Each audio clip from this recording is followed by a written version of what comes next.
Welcome to the Bank Marketing Show, the podcast that engages and informs you for success in today's marketplace. It's the show that will make you a better marketer with trends, tactics, and inspiration from experts and industry leaders. If you're wanting to impact your personal success and position your bank as the best choice in your market, you're in the right place. Now let's dive into today's show with your hosts, Chris and Dan. Hello, everybody. Welcome to another episode of the Bank Marketing Podcast. We're certainly glad to have you with us today. We're very excited about a really great show today. Have got a great guest that Dan and I have been excited about having. So we're super glad to have you with us.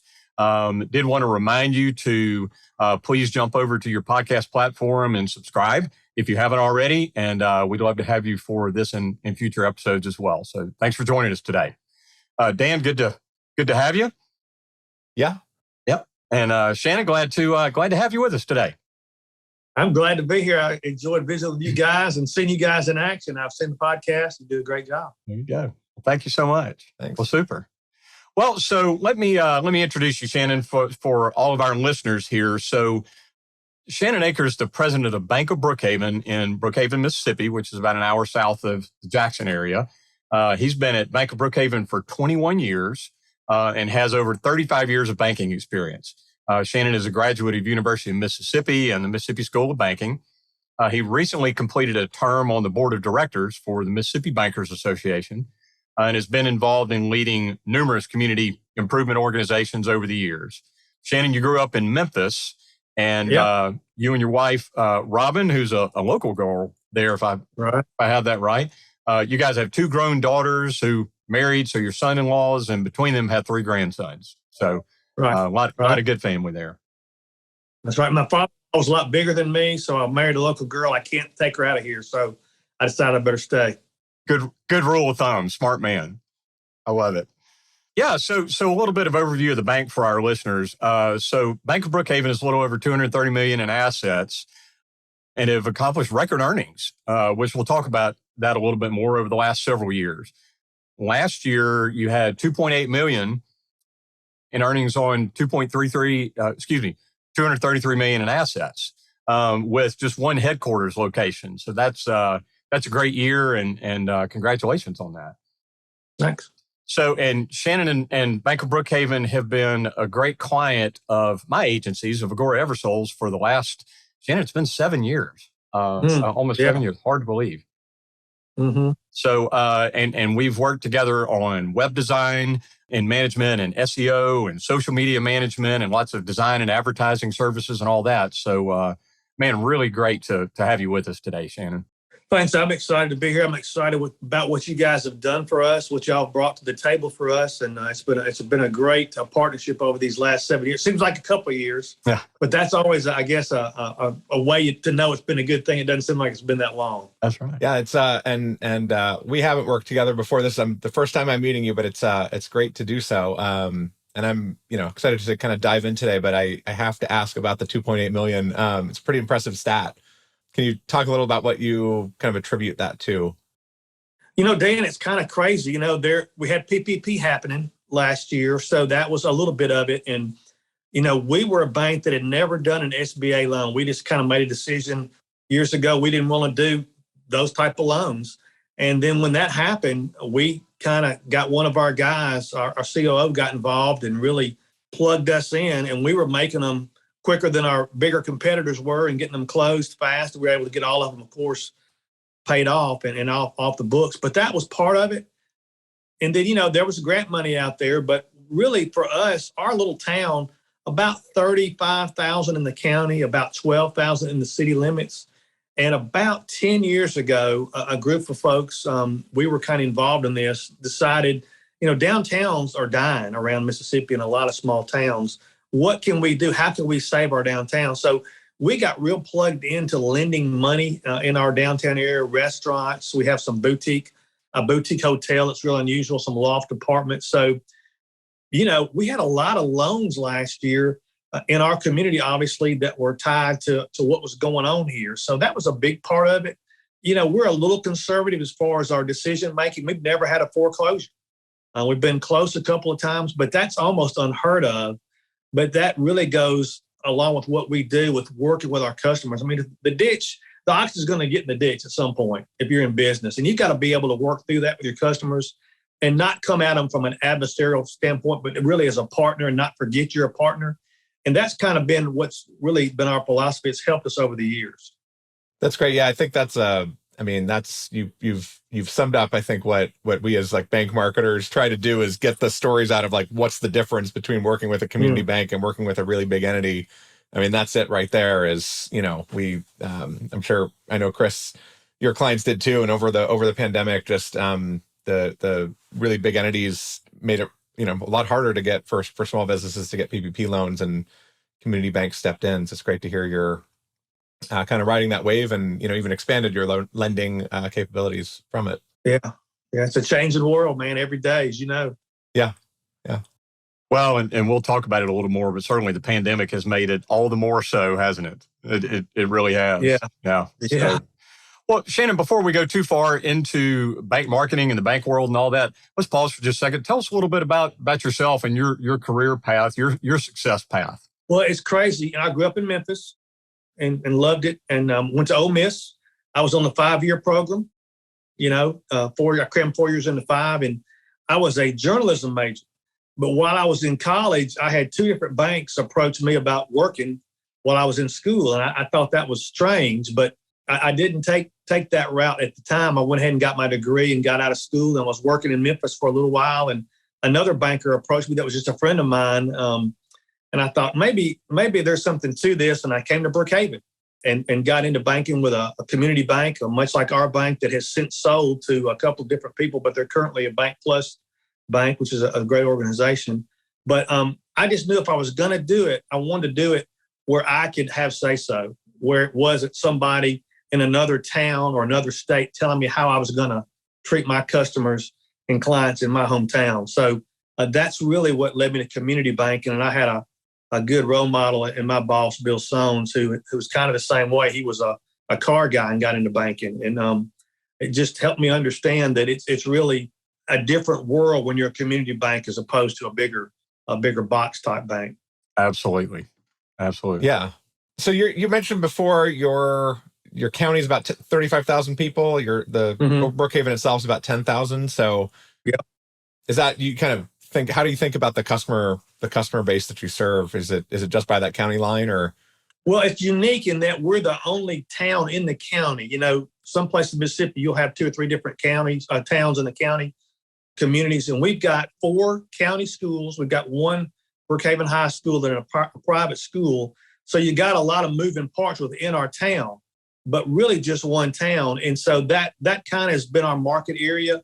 We've got relationships in other states with people that maybe have ties to Brookhaven that we can do some stuff for, whether it's an investment property or a vacation home type thing. But, we're basically Lincoln County as our market. We butt up to a couple of counties where we kind of bleed over, and the thought of branching is entered our mind too in some of these other counties. But right now we're still growing our bank and really feel like we're still growing and momentum still building, so we haven't branched out yet.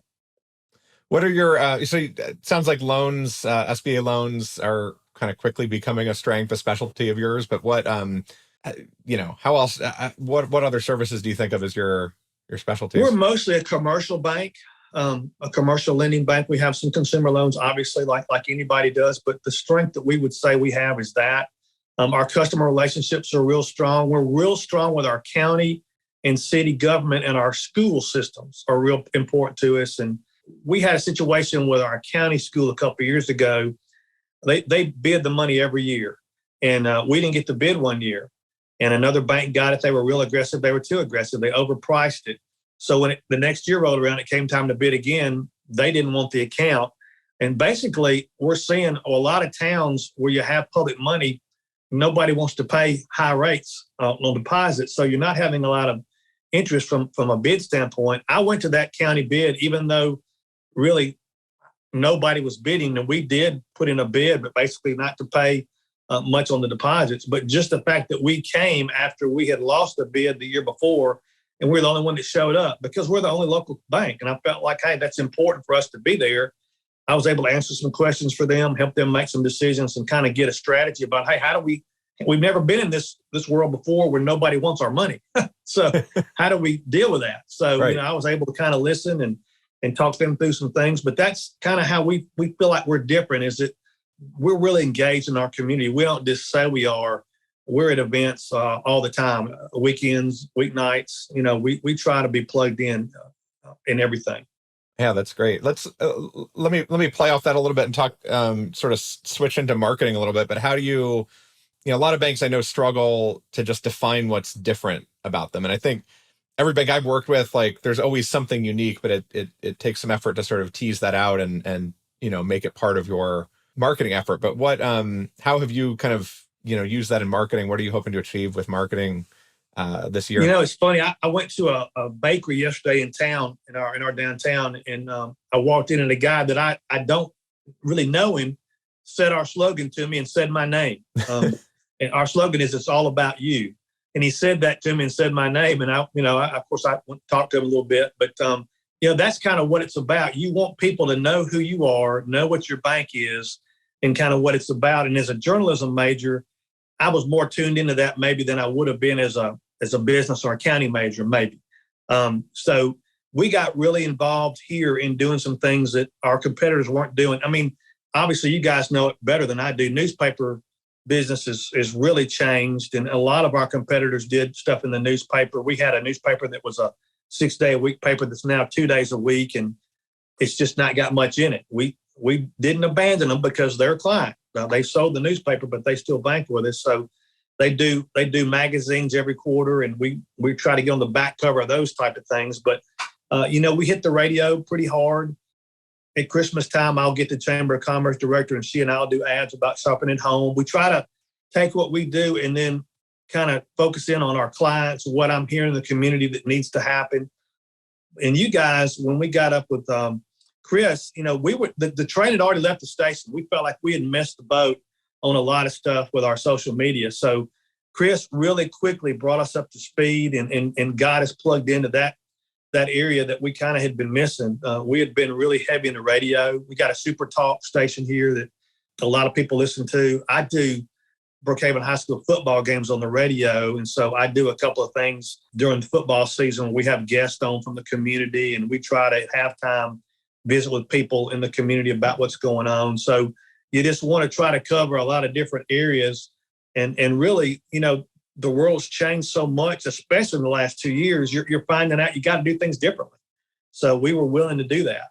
Well, is Shannon, thinking a little bit further about what you were just saying as well, too. It's this balance between traditional advertising and marketing and moving into the digital age. And right. I say digital is all things screen facing. Right. Targeted digital ads, SEO, social media advertising, all of the above. Talk a little bit more about your thoughts about balancing that, because I know as your agency, one of the things that you guys have been emphatic about with us is today you've already talked so much about being community centered and community centric, and that's true. So some of your traditional falls into that, but we want to balance it with that. So kind of where do you guys see that? Where do you see you guys doing that balance well? Yeah, and you guys have helped us do that. I mean, if I go somewhere, we do something, make a presentation, or I see something happen, I can snap a picture of that on my phone, send it to y'all, and next thing you know, it's our, we're posting that, and it's getting likes, it's getting shared, and as y'all know, that's what you want to have happen. And then people are calling about it or touching base with us about it, and it leads to us continuing to remind people that we're the community bank. Life's pretty hectic, and banking shouldn't be. That's another thing we like to say a lot. And it's in the world we live in with heavy regulations, that changes from time to time, usually every 4 years or so. But, you got to be able to do something, see it, and then react with it quick. And that's one of the things I think you guys have helped us see as we've kind of gone forward. And I look for us to do more and more things like that and less of the things that maybe we've done traditionally or we used to do. And that's, I think, Chris, your kids, I don't know how old your kids are, but they're probably younger than mine. They'll probably never come in a bank. I mean, maybe a couple of times, but they're taking this right here and doing a lot of things. And so we've got to understand that and embrace that and be ready to make sure that we can give them service through that vehicle, which is their phone or their computer, whatever they're using. Yeah, and you touched on you made an interesting point a second ago about it's still important it might still be important for your community to be in the newspaper, to be on local radio, but you almost have to start thinking about it a little differently, right? Like maybe it's you're supporting the newspaper, not necessarily advertising, or a lot of what we try to work with our clients on is do the newspaper ad, but if you're also trying to attract young families, they're probably not reading the local newspaper. They want the thing on their phone. So think about your audience there, and you just kind of touched on it. Like you need the social is not necessarily just an additional form of advertising, but you're reaching different people. So to figure out your right kind of mix of both is super important. With the newspaper, really what I do with it now is we get copies of it. We laminate pictures of athletic teams, people getting awards, events that happen that people's kids are in, obituaries when somebody loses a family member. And we send that to them with a personal note or a card, and our employees sign that. So that's a little, that's a personal touch that they're not going to get from a bigger bank.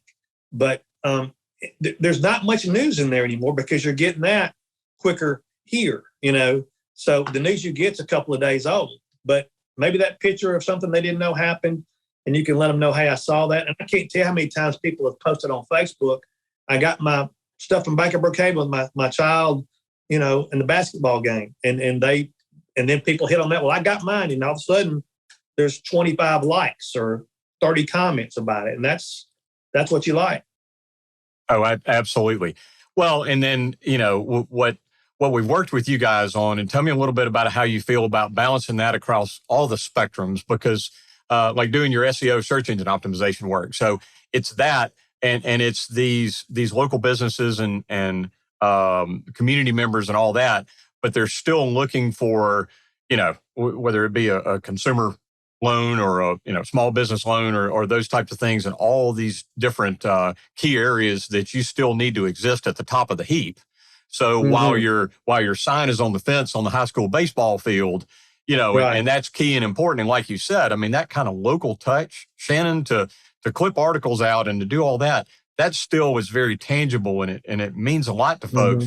But then if they turn around and Google and you don't even exist, then they assume you're not keeping pace with the new technology that they need. Is that not correct? Yeah. Do you hear a lot of that from your folks? We do, and that's one of the things that we've talked a lot about is the technology. We've spent a lot of money in the last couple of years, and maybe the pandemic helped us do a little quicker, but we updated all of our teller equipment. We updated our internet banking, our mobile banking.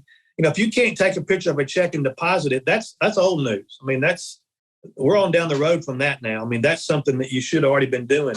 But you've got to be able to offer the services. Somebody can walk in here today and open an account with us, and they walk out with a debit card. We've got their phone ready to go where they can access their account, see their accounts, their loans, whatever it is. Some of our competitors can't do that. Even the bigger ones can't hand them a debit card that day that they made. And if you lose it, all you got to do is call a number, we cancel it, and make you new one the next day. So, I mean, that's just people expect things, and they have expectations, and you certainly don't want to fall short. You want to exceed those expectations. Absolutely. And Dan and I have talked about it a lot, Shannon. We work with banks from under 100 million to, several billion in assets and a wide variety of that. But the core of that is what you're describing as that community banking. And we think that's what most of our listeners to this are really geared into. So, do you have some other thoughts about that with your core systems and your online banking? And we know that the utilizations for that have gone up, as you've said, and how that's key to helping you compete. Yeah, I mean, because the other guys are doing it. They're going to spend the money, they're going to have the resources, and we've got to be that way too. It's funny, Chris, you talked about the pandemic, but I was shocked when that happened. And I was talking to a pastor friend of mine. We were talking about church, not having church. And it was in March, and, he had Easter in April. And we're talking about maybe maybe after Easter we're back in church, and I was laughing. I thought, well, it'd be before that. Man, I was way off about that. But one of the things that we saw and a lot of other banks saw, you had to close your lobbies. You were making appointments for people to come in. They were using the drive-through. They were using their mobile device. But I had a lot of people, in our client base that had not gone through a drive-through or not, done a lot of banking from home. So we kind of educated those folks. Well, now guess what? They're not coming back in the lobby. They're still doing it from home, using their phone. So the technology, you've got to be ready to expand that, to grow that, to add to that. And so it's changed us, and how, and I talk to people, other banks all the time that are in the same kind of boat where folks aren't coming back in the lobby. So that changes. What are you going to do with that money that you were spending on that teller? You're going to use that to do some more things you couldn't do before, maybe. So it's been an interesting couple of years. Did you change your strategy? I'm sure you have investments planned out in customer-facing tech, core tech, but through the last couple of years through the pandemic, have you accelerated things? Have you been forced to kind of change stuff around or do things faster?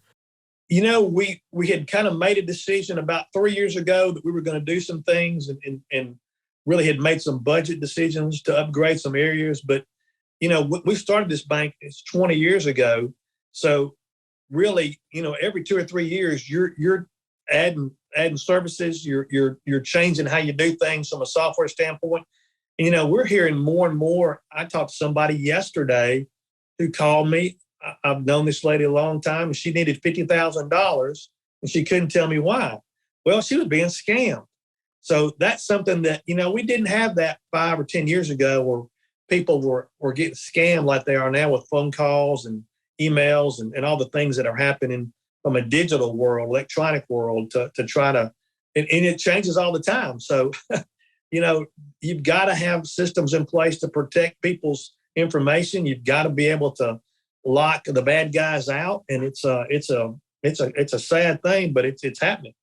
Yeah, it's one of the things you've mentioned several times too, Shannon, is continuing to be competitive in today's market. And so now, in more recent years, now we've got the fintechs, coming in and even local presence from mega banks and all that. So looking at Bank of Brookhaven's positioning from a marketing, and a messaging standpoint, how do you see yourself continuing to be competitive? What are some of those key areas? Well, I think it's knowing who you're competing against.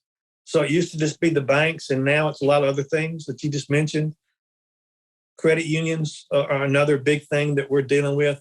In Mississippi, probably starting to get more of that than we had in the past. But I think knowing what they do and how they do it, and knowing what you do and how you can do it better is kind of what we're kind of focusing on, and just seeing that and reminding people what we can do and why they need to be here. You guys know it obviously really well, how you build your image, and then you get to a certain point. Well, then you've got to continue to make that known because there's new people coming in town. There's people coming in the business world all the time. They may not have known what you did 2 years ago. So it's important that you continue to make that known to your clients and your community. Yeah, I think it's interesting to talking about mega banks. I say a lot to my clients, like, you're not going to outspend, the top 3, top 4 mega banks, right? You're not even ones that are 2 or 3 times the size of your bank. You're never going to outspend them in advertising, but you can out-connect with them, or you can out-connect with your customers in a way that they can't. And you've told a couple stories, great stories here that, are exactly that. Like, they're not making the type of investments in Brookhaven that you are. They, the difference is maybe they have, 150 ATMs in a 1 mile radius, but you have an opportunity to connect with customers that that care more about that local community, and where that makes a difference. Right. Shannon, another thought that I had as we were kind of preparing for this podcast today and thinking about these differentiators between you guys as a community bank and some of the others too, I know full well, because our team works with you guys, is your people. And your people, it's the quality of your folks that that I can tell, are passionate about what you're doing and are also bought in to what you're describing, revitalizing downtown Brookhaven and those kind of things, that it's not just a job, to a lot of them, and your loan officers and your frontline folks and everybody in between. So do you also see that as one of your, I guess, a key differentiator and a superpower for you? For sure. We meet pretty often, and we'll get everybody in our lobby and talk about different things that are happening. And that is the most important thing, that they're with you. And I always tell people, they don't work for me. We work together. They work with me. I mean, we don't succeed without them. We don't succeed without good people. I got a former teacher. I got a pastor's wife. I got a policeman's wife. I've got people. I mean, and at the heart of it, banking's a service organization. You're serving people. You're meeting their needs. And if you don't understand that, as in any way, any job in banking, if you don't understand that, you're not going to be very good at it, because you're going to listen to them. And that's where I think, I've got a good friend that's a physician. He says, one of his biggest complaints is when he has a patient, the whole time he's typing in what they're saying and not looking at them. I mean, I tell my people, put down a pen, look at them in the eyes, what's going on, good or bad, tell me what we can do for you.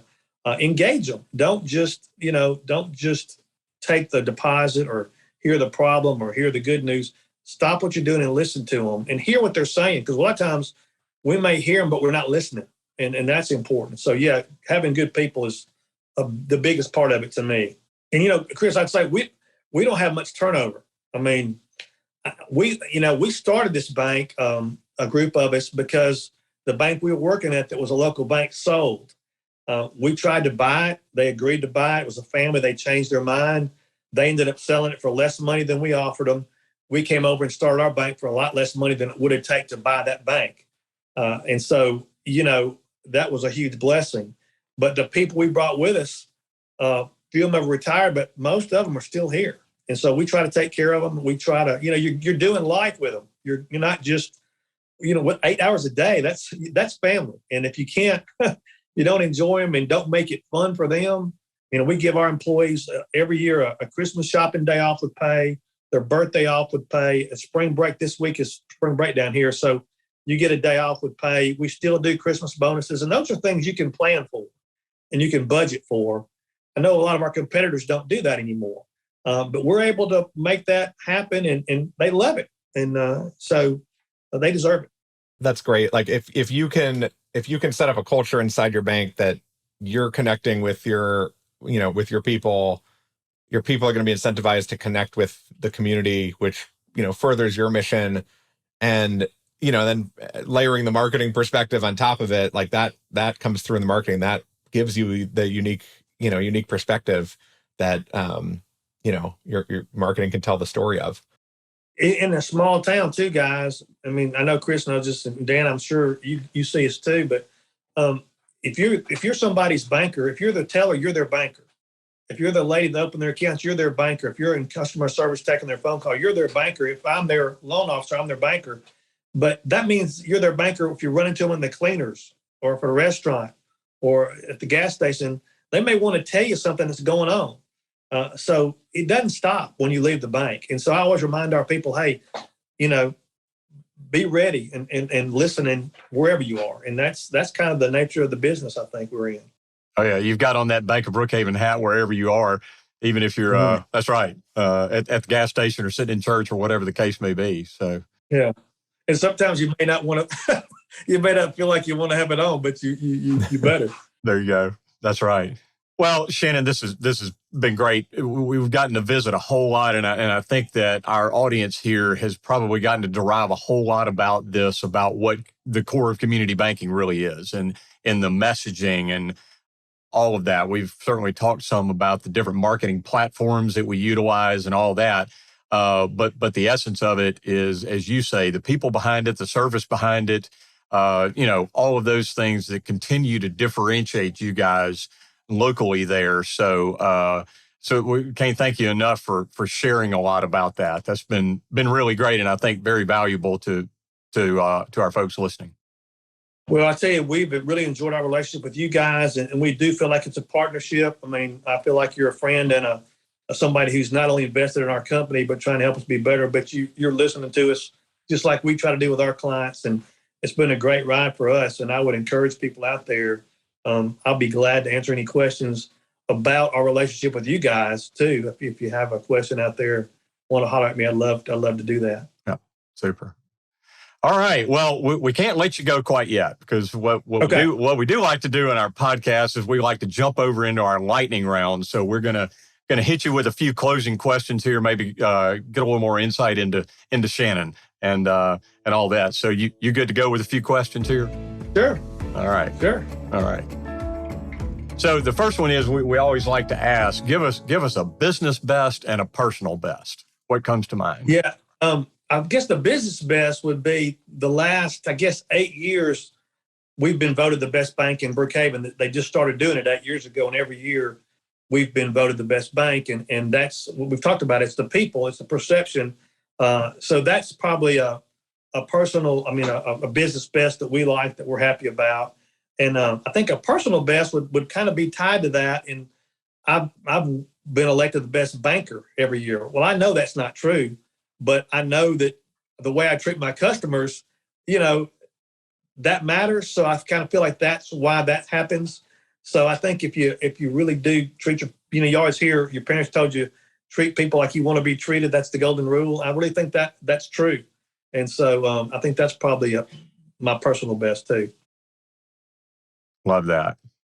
Those are great and interesting how those tie together, for sure. Mm-hmm. So, well, another one we like to ask: what's a favorite book or resource you want to recommend to folks?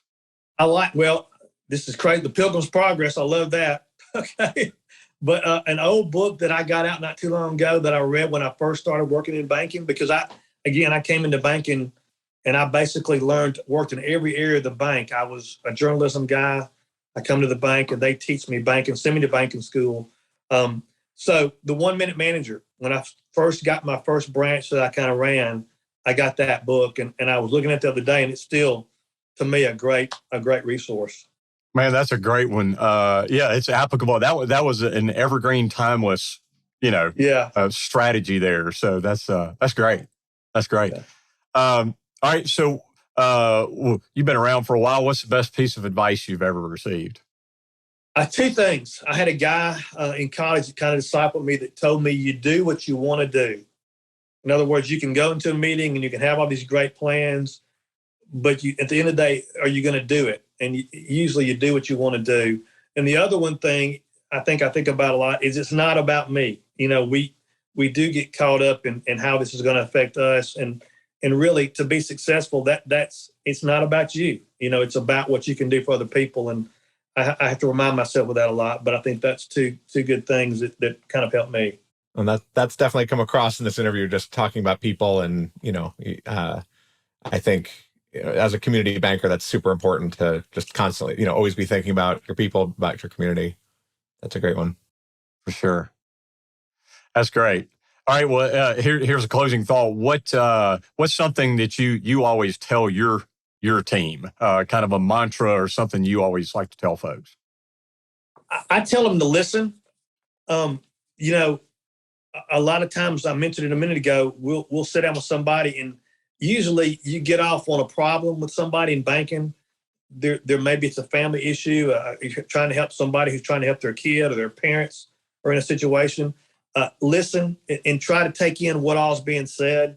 And they may even come in mad at the bank, but if you can listen to them, usually they leave happy.